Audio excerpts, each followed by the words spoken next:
গরম মশলাগুলি। আমি এখন রান্না করব গরুর মাংস, একদম টাটকা মাংস।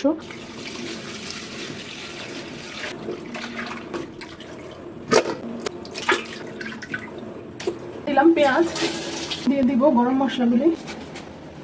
আমি গরুর মাংসের সব মশলা একসাথে নিয়ে নিচ্ছি। আদা রসুন বাটা, এখানে আছে সব ধরনের বাদাম এবং কিশমিশ বাটা, মরিচের গুঁড়া, হলুদ, ধনের ফাঁকি। এখন দিব হলো গরম মশলার ফাঁকি। আমি আস্ত গরম মশলা দিছি পেঁয়াজে, দিয়ে দিলাম লবণ, দিয়ে দিব মশলাগুলি। আমি সব মশলা একসাথে রেডি করে নিয়েছিলাম।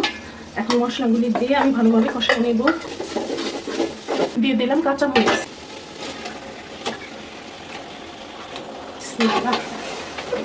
অনেকগুলো মাংস একসাথে নাড়াচাড়া করতে একটু সমস্যাই হবে।